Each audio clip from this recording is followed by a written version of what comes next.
Mark எழுதின சுவிசேஷம் 11ஆம் அதிகாரம் 22 முதல் 24 வரை. இயேசு அவர்களை நோக்கி, தேவனிடத்தில் விசுவாசம் உள்ளவர்களாய் இருங்கள். எவனாகிலும் இந்த மலையை பார்த்து நீ பெயர்ந்து சமுத்திரத்தில் தள்ளுண்டு போ என்று சொல்லி தான் சொன்னபடியே நடக்கும் என்று தன் இருதயத்தில் சந்தேகப்படாமல் விசுவாசித்தால் அவன் சொன்னபடியே ஆகும் என்று மெய்யாகவே உங்களுக்கு சொல்லுகிறேன். ஆதலால் நீங்கள் ஜெபம் பண்ணும்போது எவைகளை கேட்டுக்கொள்வீர்களோ அவைகளை பெற்றுக்கொள்வோம் என்று விசுவாசியுங்கள். அப்பொழுது அவைகள் உங்களுக்கு உண்டாகும் என்று சொல்லுகிறேன். நாம் வாயை திறந்து ஒன்றை சொல்லுவதன் மூலம் இருக்கிற விசுவாசத்தை கட்டவிழ்க்கிறோம். How to turn your faith loose.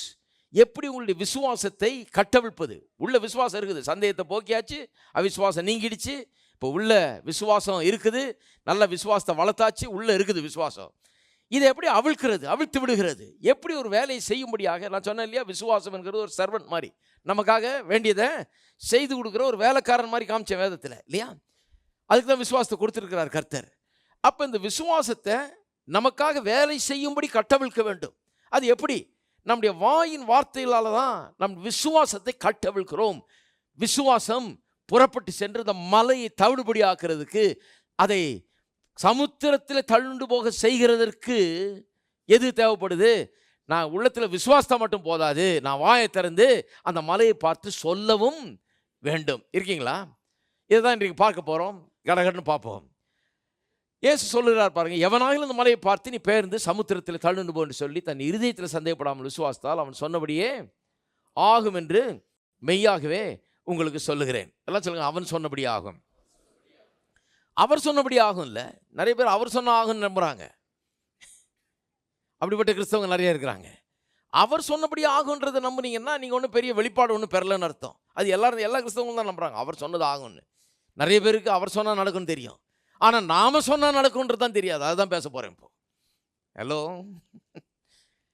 நல்லா தெளிவாக புரிஞ்சுக்கணும். இது அவர் சொன்னால் ஆகும், கர்த்தர் சொன்னால் நடக்கும், கர்த்தர் பெரியவர், கர்த்தர் வல்லமையுள்ளவர், இதெல்லாம் சொல்லுவாங்க. ஆனால் நான் சொன்னால் என்னுடைய வார்த்தையிலே அவ்வளோ பெரிய ஒரு மேன்மை மரியாதை இருக்குது, என்னுடைய வார்த்தைக்கு அவ்வளோ பெரிய ஒரு அந்தஸ்து இருக்குது.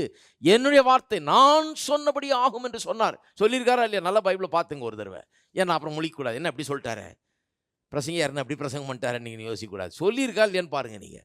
அவன் சொன்னபடி ஆகும்.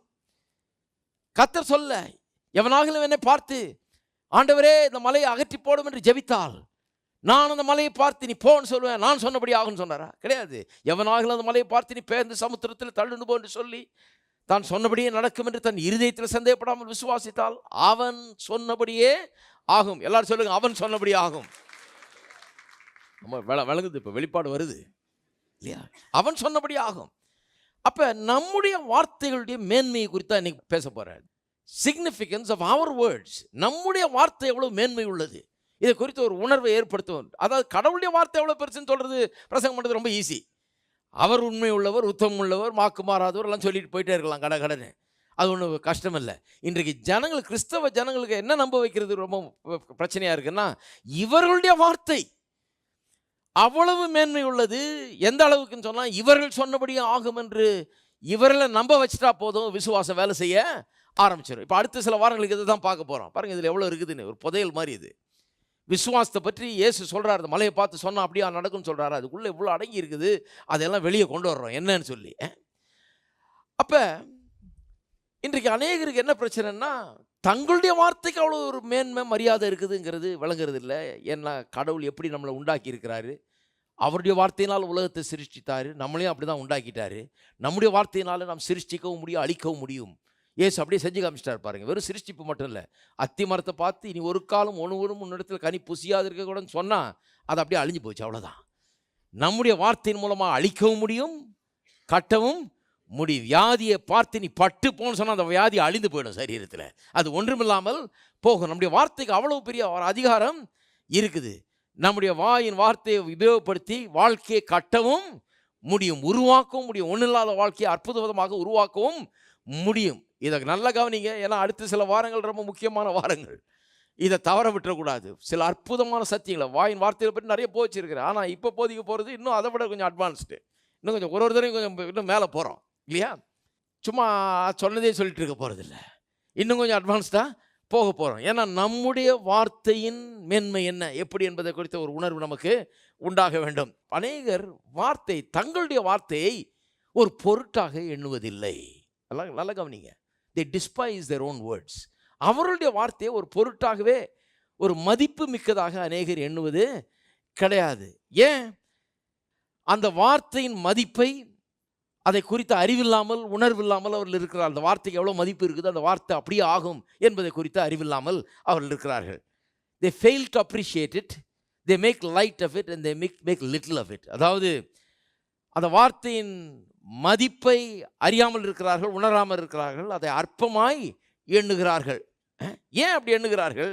ஏன் எண்ணுகிறார்கள்னு சொன்னால், அவருடைய வார்த்தை ஒரு பொருட்டல்ல என்று நினைக்கிறார்கள். என்னங்க வார்த்தையிலையா இருக்குது? எனக்கு நல்லா ஞாபகம் இருக்கு பாருங்க. ஒரு நாள் பிரசங்கம் பண்ணிருந்தேன். இந்த வாயில் தான் கர்த்தர் எல்லாத்தையும் வச்சுட்டாருன்னு. ஒரு ஆளுக்கு அவ்வளோ கோபம் பாருங்க.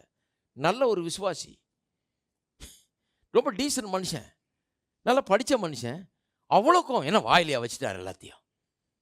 நான் சொல்லியிருப்பேன், கொஞ்சம் நின்று பாருங்கள் நீங்கள் எப்படி பேசுகிறீங்கன்னு, அப்போ தெரியும் எதில் வச்சுருக்காரு எல்லாத்தையும். அவ்வளோ கோபம், என்னென்னமோ பேசுகிறாரு அவர்.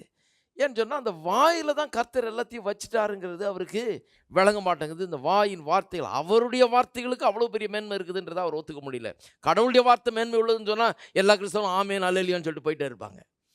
ஆனால் நம்முடைய வார்த்தை அவ்வளோ மேன்மை உள்ளதுன்னு சொன்னால் அவர்களால் ஏற்றுக்கொள்ள முடியவில்லை. நான் சொன்னால் அது அப்படியே ஆகும் என்கிறது அவர்களுக்கு ஒரு கேலி கூத்தாக, அவர்களுக்கு ஏற்க முடியாத, நம்ப முடியாத ஒரு காரியமாக இருக்குது. நான் சொன்னால் அப்படியே ஆகும்ங்கிறது அவங்களால ஏற்றுக்கொள்ள முடியாத ஒரு கூற்றாக இருக்கிறது. இருக்கீங்களா? அது எப்படி இருக்குன்னா, என்னமோ ஜி பூம்பான மாதிரி உடனே அது அப்படியே ஆகிடும். இது என்ன மேஜிக்கா இது? நான் சொன்னால் மலையே நீ பேர்ந்து சமுத்திரத்தில் தள்ளுண்டு போன்னு சொன்னால் அது அப்படியே ஆகிடுமா? கிண்டல் பண்ணுறது இது. அது அப்படியே ஆயிடுமாயா? என்ன சொல்கிறாரு அவர்? மலையை பார்த்து சொன்னால் போயிடுமா? நீங்கள் என்ன எவ்வளோ வேணால் கிண்டல் பண்ணுங்க, ஆனால் சொன்னது யார்? ஜாக்கிரதையாக கவனிங்க. சொன்னது இயேசு. அவரை கிண்டல் பண்ணுற வேலையை வச்சுக்காதீங்க. அவர் சொன்னார். நான் யார்? நான் சும்மா அவர் சொன்னதை எடுத்து உங்களுக்கு சொல்லிட்டு இருக்கேன். அதனுடைய அர்த்தம் என்னன்னு சொல்லிட்டு இருக்கேன். அவர் சொன்னாரா இல்லையா பார்த்து கொள்ளுங்கள் நீங்களே. மார்க் எழுதின சுவிசேஷம் 11ஆம் அதிகாரம் 23ஆம் வசனம். இதை நிறைய பேர் எடுக்கிறதே கிடையாது, இதை பேசுகிறதே கிடையாது. ஏன்னு சொன்னால் இது விளங்குறதே கிடையாது. அவர் சொன்னார், நான் சொன்னால் சொன்னபடி ஆகும் என்று அவர் சொன்னார். அப்போ ப்ராப்ளம் என்ன? பிரச்சனை என்ன? விசுவாசிகளுக்கு அவருடைய வார்த்தையை அவள் பெருசாக எண்ணுறது கிடையாது.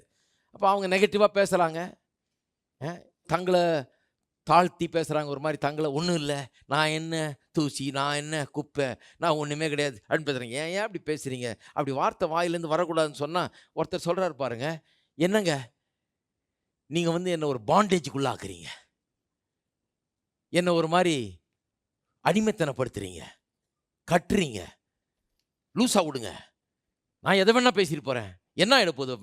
நான் என்னை தூசி புழு கூப்பேன்னு சொன்னால் அதனால என்ன கெட்டு போகுது, அதனால என்ன ஆக போகுது, அது ஒன்றும் பெரிய காரியம் இல்லையே என்று தான் அவர்கள் சொல்லுகிறார்கள். ஆனால் அதில் ரொம்ப காரியம் இருக்கிறது என்பதை உங்களுக்கு காண்பிக்க விரும்புகிறேன். ஏனென்றால் நீங்கள் சொன்னது அப்படியே ஆகும். தூசி புழு குப்பை அப்படின்னு சொல்லிக்கிட்டு அப்புறம் மேன்மையாக இருக்க முடியாது, தூசி புழு குப்பையாக தான் இருக்க முடியும். அதான் என்னுடைய கருத்து. அப்போ நம்முடைய வார்த்தைகளை மேன்மையாக எண்ண வேண்டும். அநேக கிறிஸ்தவர்கள் அதை அப்படி எண்ணுவதில்லை என்பது உங்களுக்கும் தெரியும், எனக்கும் தெரியும். எப்படி தெரியும்? இது ஒன்றும் பெரிய ரிசர்ச் பண்ண வேண்டியதில்லை. அவங்க பேசுகிறத கவனிங்க. அவங்க பேசுகிறத கவனித்தாலே தெரியும், அவங்களுடைய வார்த்தையை அவங்க மதிக்கிறதே கிடையாது. அவங்க வாயிலிருந்து புறப்படுகிற வார்த்தைக்கு வல்லமை இருக்குதுன்னு அவர்கள் நினைக்கிறதே கிடையாது. நினச்சாங்கன்னா அப்படி பேச மாட்டாங்க. நினச்சாங்கன்னா நான் ஏமாத்துறேன்னு சொல்ல மாட்டாங்க.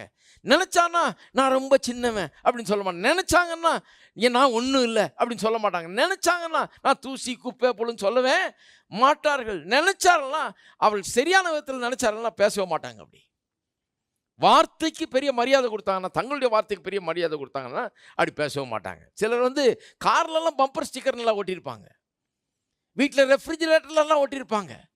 என்ன ஒட்டியிருப்பாங்க? If God be for us, who can be against us? இப்போ நிறைய காரில் இருக்குது. அது அவங்களுக்கு அது எங்கேருந்து வந்ததுன்னு தெரியுமா தெரியாதோ, ஏதோ நல்லதுன்னு சொல்லி ஒட்டி வச்சிருக்கிறாங்க. பரவாயில்ல, ஒட்டிக்கிட்டோம். If God be for us, who can be against us? ஆனால் உள்ளே உட்காந்துட்டு போகிற ஆள் எப்படி பேசிட்டு போகிறாரு? எனக்கு அவன் எதிரியாக இருக்கிறாங்க, இவன் எதிரியாக இருக்கிறான், இவன் கவுக்க பார்க்குறான், கவுத்துருவானோன்னு பயமாக இருக்குதுங்க, என்ன ஆகுமோன்னு தெரியலங்க, நான் இந்த உலகத்தில் நான் ஒன்றும் கிடையாது. உள்ளே இருக்க கார் ஓட்டிகிட்டு போகிற ஆளுடைய நிலை அப்படி இருக்குது. ஆனால் ஸ்டிக்கர் மட்டும் பெருசாக ஒட்டி வச்சிருக்கிறாங்க. பம்பர் ஸ்டிக்கர் மட்டும் பெருசாக இருக்குது. பம்பர் ஸ்டிக்கர் என்ன சொல்லுது? With God all things are பாசிபிள்னுது. உள்ளே இருக்கிற ஆள் சொல்ல, நம்மளால் ஒன்றும் முடியாதுங்க. நம்மளால் என்ன முடியும்? உள்ளே இருக்கிற ஆளுடைய பேச்சுது. நல்ல கவனிங்க, எவ்வளோ பெரிய ஒரு எதிரும் புதிருமா இருக்கு பாருங்க. விசுவாசிக்கிறவனால் எல்லாம் கூட இருக்குது, அதை ஒட்டி வச்சுக்கிறது. பம்பர் ஸ்டிக்கர் ஏதோ ஒன்று நல்ல வார்த்தை ஒன்று ஒட்டி வச்சுக்கிறது. ஒட்டி வச்சுக்கிட்டா பெரிய கிறிஸ்தவ வாழ்க்கைன்னு நினைச்சிடுறது. ஜீசஸ் இஸ் லார்ட் அப்படின்னு காரில் ஒட்டி வச்சுட்டா பெரிய இதுன்னு நினைக்கிறது. கிறிஸ்தவ பம்பர் ஸ்டிக்கர் ஓட்டுறது வேற, கிறிஸ்தவ வாழ்க்கையை வாழ்றது வேற. நீங்க உச்சந்தலையிலேருந்து உள்ளங்கால் வர ஸ்டிக்கரா ஒட்டி வச்சிருக்கலாம்.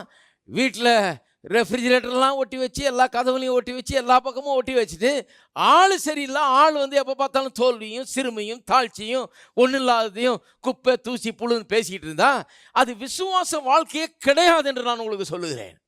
கிறிஸ்தவ வாழ்க்கை வாழ்கிறது, இந்த விசுவாச வாழ்க்கைங்கிறது வேறங்க. அது என்னன்னா, வாய் சரியா இருக்கணும், ஸ்டிக்கர் சரியா இருந்தா பத்தாது. இந்த ஸ்டிக்கர்ல இருக்கிற விஷயம் வாயில ஸ்டிக் பண்ணணும். அதை கதவுல ஒட்டி பிரயோஜனம் இல்லை, அந்த கதவுல இருக்கிறத எடுத்து நாக்கில் ஒட்டணும். இது இருதயத்தில் ஒட்டணும், இது உள்ள ஒட்டணும், இது உள்ள போக வேண்டும். எப்படிலாம் சொல்ல வேண்டியது இருக்குது விளங்குறதுக்கு. இதே வேலை தான் எனக்கு. உட்காந்து எப்படி சொன்னாது வேலை. எவ்வளோ பெரிய உண்மை பாருங்க. அப்போ இயேசு சொல்றாரு, யார் சொன்னாலும் அப்படியே அவன் சொன்னபடியே ஆகும்னு.